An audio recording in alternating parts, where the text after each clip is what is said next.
It's not every day that you meet someone who operates at the intersection of strategy, ethics, and innovation on a truly global scale. Today, I have the honor of speaking with Hamilton Mann, Group Vice President of the Thales Group, a company at the forefront of aerospace, defense, and digital security across 68 countries. Hamilton is not only a business leader driving large-scale transformation, he is also a deep thinker who challenges the very principles that shape our digital future. Last year, he released his critically acclaimed book, Artificial Integrity: The Path to Leading AI Toward a Human-Centered Future. He introduced the thought-provoking concept artificial integrity in a world shaped by codes and algorithms. Hi, Hamilton. Thank you very much for being here today. It's an honor. Hi, Jessica. This is my honor. I'm going to ask you a series of quick-fire questions. So the very first question is, can you please describe AI in 3 words? Easy, because I prepare it. Integrity over intelligence. That is also the book, right? Absolutely. Amazing. The second question, can you please describe real leadership in 3 words for the digital age? Integrity over intelligence. That's the keyword of the day, integrity. Yes. You need to finish this sentence for me. If we let AI evolve by itself, what will happen? We will end up with a world that is shaped for conformity over fostering off-pattern thinking and off-pattern reasoning. So you can imagine that all the creativity that humanity is capable of will decrease. So the emotion is not there. The emotion is not there. The ability to create from scratch, from blank page, human. We are able to create beyond what exists. If a child asks you, can I trust a robot over a human being? What would you answer? I will say, yes, you can trust the robots, but you need to trust you first. Because you are the human. Because you are the human, and you need to trust your critical judgments. Let's make sure that we are not confusing the two, robots and humans. Nowadays, it could get really confusing, especially online. And it is. There is a kind of an interaction going on that goes beyond the physical aspect. Anything that builds bonds between us and between things that are around us. And those machines, more and more, are very sophisticated and provoke a reaction in our brain system. In a positive way, compared to another human being. They are pleasing us more. Absolutely. As human, anything that pleases us is not always good. And especially because you can create addiction, right? This is the dark side. And so we need to pay attention to that. If your book were a movie, what would the ending scene look like? A lot of women in a leadership position thinking about the way intelligence coming from machine is driven. So it's very women-centered. Focusing on women. See, now you have the support from all the women's viewers. Oh, that's why I'm saying this.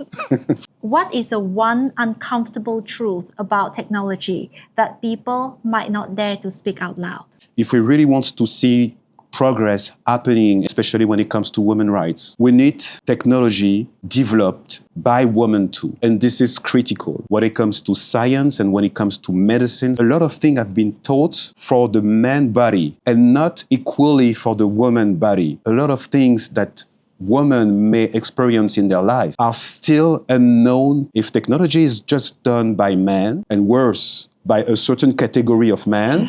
We will end up with a world where there will be intrinsic discrimination, very hard to override. Those forms of discrimination may be very much difficult to see. You are too much in there. You're so used to it. Exactly. Yeah. And you don't feel the discrimination as it is really, right? You accept it as it is. Exactly. Yeah. Intelligence, when it comes to humanity, is that beauty that it comes from anybody, no matter the age, no matter the gender. So we need to make sure that technology industries open more doors to give place to women and give place, of course, to underserved population. So we create that society that will give place for everybody to thrive in life.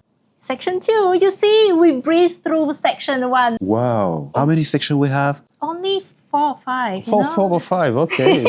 What is the one single decision in your life that has changed your career trajectory? Being true to myself. You should always be consistently true to yourself. This is easy to say, hard to do. Because of all the external factors. Exactly. The challenges. The constraints, the people, to maybe please some people that you love. Stay true to yourself. You said that titles and grades don't actually define a person. What kind of person you want to hire? Warren Buffett famously said that in looking for people to hire, you want to look at three qualities. Mm-hmm. The first one is integrity. Mm-hmm. The second one is intelligence. And the third one is energy. Energy is so much easier to catch, right? When the person sits down, you know immediately the level of energy that the person portrays. If they don't have the first, the other two may kill you. Most importantly, is the first one. Yeah. And better to have the first one than the opposite. What kind of question would you ask one of the candidates so that you can figure it out if they have the first one or not, which is integrity? You can detect the level of integrity in the conversation with someone. If I ask you, for example, Jessica, what has been the things that you have done in your life and that you are the most proud of? Mm-hmm. I will have an idea of the integrity that you will, let's say, display in that very moment answering that question. Because it is a question that is deeply emotional. So you cannot fake it, right? Even though you are a great actress, I will feel it. Integrity is being true to yourself. Thales operates in over 60 countries, 68 to be exact. How do you keep it globally, but also locally, so that it will fit with the requirement and characteristic of the local clients? There is two important points related to the culture, the team of leaders, right, in Thales, in all our organization. The first one is very much related to empowerment, making sure that the people do have self-authorization and to bring their best contribution to the table, to make sure that they feel very much safe contributing to the big ambition that we have. The second one is very much about learning, cultivate that spirit of, continuous learning. So with Thales, what you have been saying is that they empower talents so that they would feel confident to move towards the direction that is beneficial for the client and beneficial for the company. Yeah, absolutely. So that's perfect. Can you please explain your concept of disobedience with purpose? What I mean by disobedience with purpose is about making sure that you are able to challenge the status quo. You have the ability to dare to do that. Yes, you give yourself the ability to dare to do that. Some people, they might feel like something needs to change, but they don't dare to. So how do you empower them to do that? So there is the environment, right, that you need to create. And this is, for me, the role of the leaders. The first role is very much recruiting the right people with the right mindset. The second one is making sure that the environment create the recipe for, let's say, those people to thrive and to be in that mindset. It is something you need to exercise. Simple thing. Showing up in a meeting, give yourself the ability to take the risk of saying what you have to say. To me, challenging the status quo is very much what you expect to get from talent. Has it always come naturally to you to be disobedient with purpose? Or you have to also train yourself to be like that? Because to some people it comes naturally and some people it requires training. No, to me it doesn't come naturally. Okay. It comes with works, with consistency, a kind of a determination to go for it. The discipline that you need to follow, just like sports. Exactly. How do you strike a balance between being disobedient with purpose and being completely disobedient that is very hard to manage in an organization? Yes, of course. The with purpose is key. As soon as you consider that it might make the difference solving some kind of a problems or issue, you need to speak. Yeah. Even though it's hard. Because if not, if everybody is always agreeing with everything, right? Yeah, there's no progress. You're absolutely right. Next question. When she looked at the question, she smiled. Yeah. So it put pressure. One. It's just something that I know that everyone would like to hear the answer. Yeah, so everyone will be excited about it, just like me. You are the group vice president of Thales, but you're also an educator, a journalist in a way, because you contribute to Forbes and to the European Business Review. How do you balance your role? Very smart people consider that we need to have, let's say, boxes. So it's easier to understand and manage, I think. Absolutely. The thing that I love with boxes is to go from one to the other. So you mix them up. Yes. Why do you think it's important to speak publicly about digital for good? Sometimes I'm comparing the technology industry with the diamond. Some practices very not ethical. Having some children from some specific countries working in not acceptable, let's say, condition of work. We also have such a kind of a situation happening with technology. We have some very, very bad practices happening where we still have, underserved people working for those industries, extracting and finding those resources, working for days with no human right, just for the sake of technologies and having us with the possibilities of using our pictures and photos in our iPhone. Technology is not immune to deliver harmful effect in society. And working with the, let's say, approach of digital for good is as simple as paying attention to that other side of the story, drastically diminishing the negative consequences. The more I listen to you, the more I understand the meaning of your book, Artificial Integrity, because integrity is so important at every level of technology. Your book name is Artificial Integrity. Do you think it is important to put integrity in front of intelligence? Yes, because having intelligence is no guarantee to deliver good. But with integrity attached to it. Yes. It makes a whole lot of difference. There is so many examples where you see people might have a form of intelligence. It doesn't prevent those same people to harm society. So intelligence is not the only prerequisite that we need to have, but we more importantly needs to have intelligence driven by a compass, by values. Yeah. Can you explain integrity by design? It is very much about thinking of what it takes for the designer of those technology to diminish and to reduce any kind of a thing that happens to be a negative consequences. When it comes to AI, I will say same thing. During the whole process of the creation of those intelligence that give to the machine the ability to exhibiting and mimicking also a form of integrity. So from the very beginning, you need integrity in mind when you design anything new. Yes. Yeah. And when you say we need, this is the right way of saying it. The people that are in charge of designing such a technologies will have to take many, many decisions. How is it going to happen to change life? Ask themselves meaningful questions, somehow philosophical questions of the human and machine collaboration. So this is going back to thinking long-term instead of just the immediate gain. Absolutely.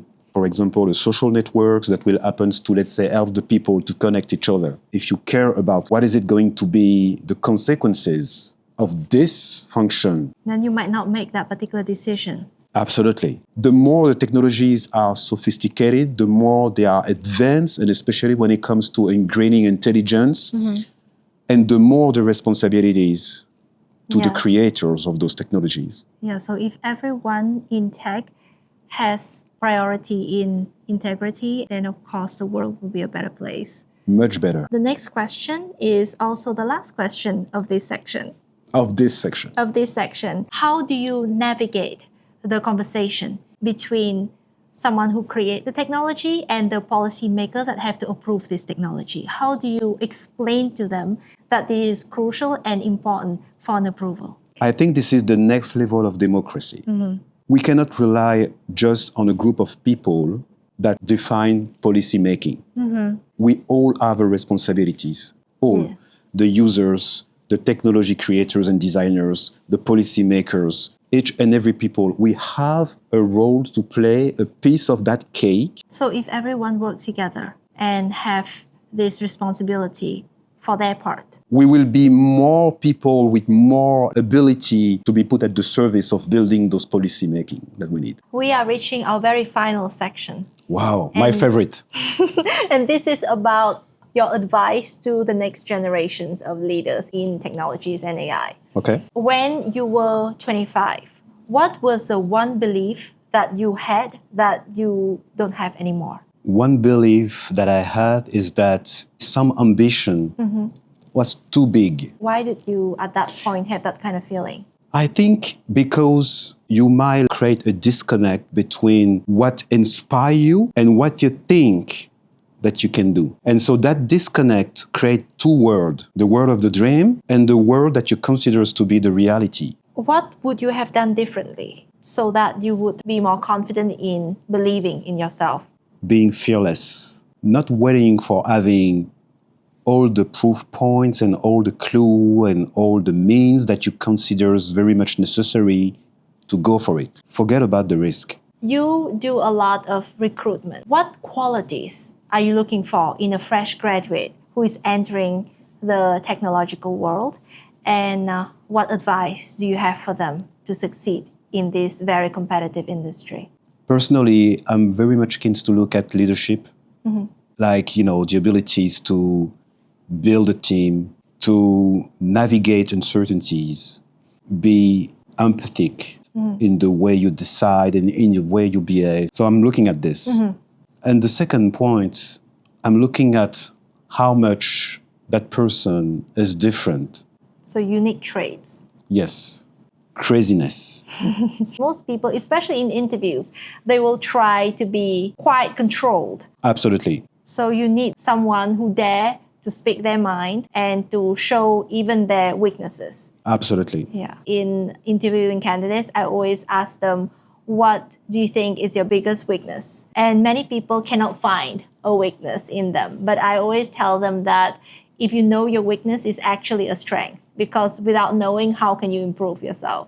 Absolutely. Knowing your weaknesses is very much a secret weapon. Yes. Because it gives you the opportunities also to recognize to other people how you can collaborate. You cannot be good at everything. Exactly. So this is the magic of a team. When I ask them that question, they will try to turn that weakness into a strength. But what I'm looking for is honesty. Absolutely. If a 22 years old come to you with a determination to build the next big thing, the next NVIDIA, the next ChatGPT, you would encourage them to do that. Yeah, go for it. Especially with a 22, because they have time to fail. Yeah. Life is a learning curve, right? So if you don't fail, you don't really learn. Exactly. Just do it. Just do it. Thank you for all the great advice that you've given us today. And I cannot wait to share with everyone who is interested not only in AI, not only in technology, but to improve themselves. It's been a pleasure. Thank you very much. Thank you, Jessica.